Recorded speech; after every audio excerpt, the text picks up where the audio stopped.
Hi, it's Kylie Koo. Welcome to my studio. So today I am bringing you the November challenge for the Art and Soul Studio Facebook group. Now, you don't need to be a member of the group to do the challenge, but if you want to share your work with us and with the other group members, then please come and join us. And as always, as well as myself, my co-host to the Art and Soul Studio Facebook group, Diana from the YouTube channel Artfully Yours with Diana.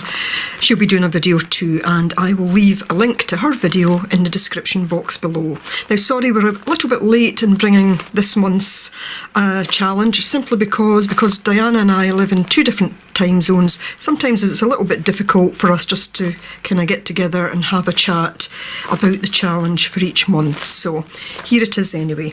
So the November challenge is Flora and Fauna. Now, what do we mean by that? Well, what we're looking is for you to do a piece, be it an art journal piece or I don't know, get creative, do something with some sort of embroidery, sewing, whatever. Really, whatever you want. As you know, we like to keep these challenges quite open.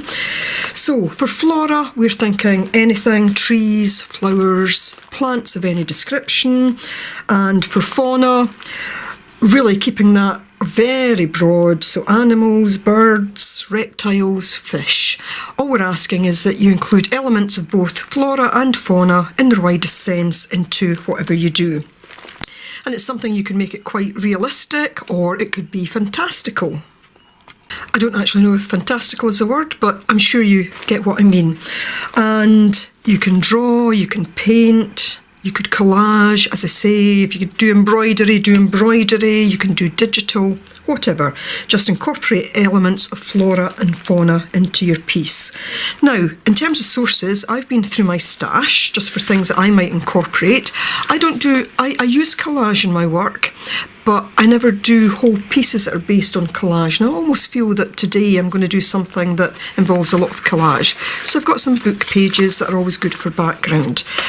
These are some of the items that I removed from the layers and layers that were sitting underneath this craft mat and in between various craft mats. So, I might just use some of these bits and pieces as background elements, really just to get the page that I'm going to do started. And I'm not sure at this stage if I'm going to do an art journal page or something a bit bigger. Actually, looking at it, I could even use that as a starting background, just to use it. I'll have a think about that. So I've got those elements. This is a packet of Tim Holtz cutouts. Got them a while ago.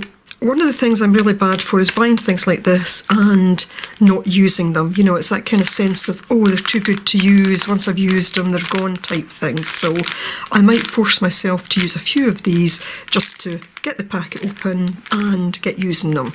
This packet is, well, the actual theme of it is botanical, so that should fit in quite well. I've got napkins. So, I could imagine, again, flora, fauna in the shape of the toucan on there. Another napkin with flowers. I've also pulled out a few kind of magazines and things that I hold on to. So this is just a magazine from one of these supermarket big store things. So, obviously there's elements of greenery in there. There's a zebra. I could use a zebra. These are cards. These used to be in pubs and restaurants. I don't know if they still do them, but I think they're for advertising. I used to pick these up whenever I was anywhere. So, I had quite a collection of those. So I've been looking some of these out. Tourist attractions, things like that. If you ever come to Scotland, if you're not in Scotland, or even if you are and you haven't been there, you need to see the kelpies. Wonderful. Pieces from magazines, catalogues, Christmas card with some sheep. I would really love to incorporate that. An old Gardener's calendar, Gardener's World, which is a magazine calendar. And then, of course, I've got my actual Gardener's World magazines, which is the only magazine I get on subscription. But, I'm sure there's a few images I could pick from this as well. Now, if you don't have a kind of stash like this, some of you will have way more than this, some perhaps less, then, you know, other sources are obviously free downloads on the internet. A lot of sites have free downloads where you can use the material, often so long as you're not then going to use it for commercial purposes, i.e. selling it on. But, you know, plenty of inspiration there. Obviously reference images too, that you could draw things and add them in. So, you know, you might want to create a realistic scene, you might want to do a woodland scene, an autumn woodland scene, or a beach scene with the kind of sea life and things around the seashore, or, as I say, just something fantastical. And I think I might go for the fantastical, but that's just how I'm feeling just now. So let's see. I'm going to start to sift through this, pull out some images, and then I'll decide what I'm going to use as my kind of base, my substrate. So I'll probably put the rest of this on kind of double speed and a bit of music. If there's anything that I think I need to let you know about, I'll put it up on the screen, or, you know, might do a bit of a voiceover. But anyway, hope you enjoy this month's challenge. Do come and join us in the Art and Soul Studio Facebook group if you're not already a member. It's a very relaxed, easygoing group. You can just come in, have a look, have a chat, do some of the challenges if you want. If you don't want, no problem. But yeah, we'd love to see you there. So let's get on. See you on the other side.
Okay, I thought I'd just come back in at this point. That's me done all the gluing.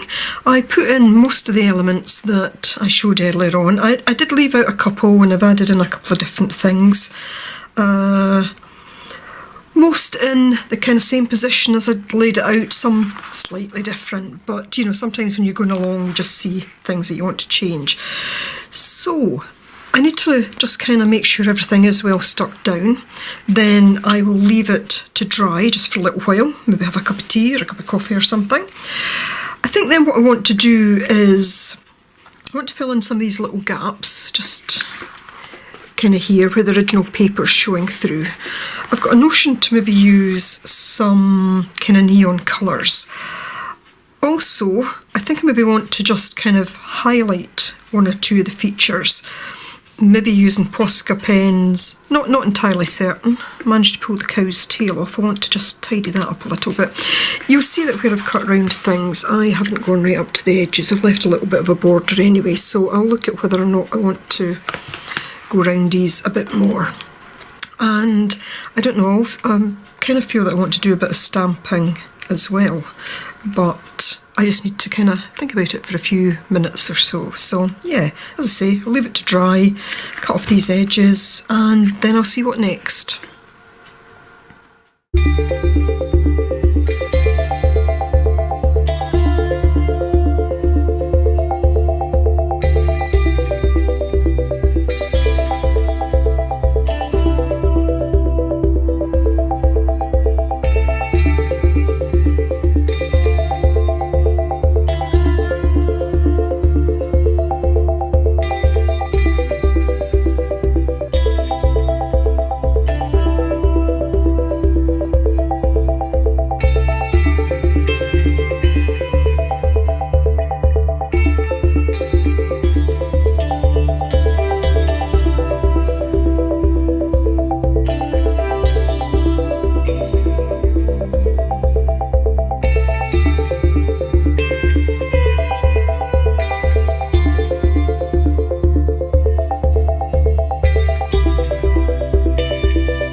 I think I'm calling it done. I feel I could play about with this for hours. Oh, gosh, Posca everywhere. You see I bled a bit there, or pressed too hard, it kind of flooded. I wiped it. Next one I put on, it kind of bled a bit. So all I did was to let it dry, and then I applied it again.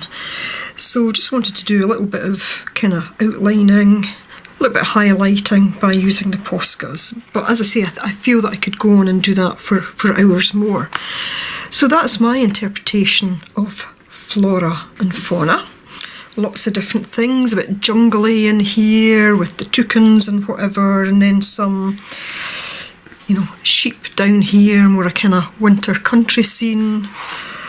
The shark is a bit out of place in many ways, but I actually liked that, you know, for that very reason, that it was different to everything else. But what I decided to do was to make it a vegetarian shark. So if it's going to eat anything, it's a plant. So it's got a flower in its mouth, and I deliberately positioned the bird here, which has got like a seed or something in its mouth. So I just made it look as if it was dropping the seeds into the shark's mouth. Here, you know, we've got the big kelpie, this big horse here, and I put the little zebra there, almost as if they were rubbing noses.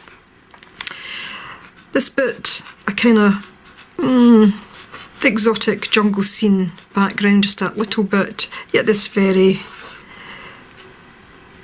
plain, no, plain's the wrong word because I love daisies, but something that I would find more in my environment compared to that. So, as I say, I just tried to create interest by putting things in unusual places, including my cow that's kind of jumping down here. Even, you know, having a squirrel up in amongst toucans and a little robin, one of my favourite birds, robins and blackbirds. And I do like collared doves, and yeah, I shouldn't say I have favourites because I like so many things. So that's it. I hope you've enjoyed this challenge. If you do and would like to share it with us in the Art and Soul studio, then you are very welcome to do so. And I know there'll certainly be a few of you do it, and I very much look forward to seeing what you do. As I said at the start, Diana should be doing one also, and I will link her video at the bottom whenever it's available. So, thanks very much for watching. Bye for now.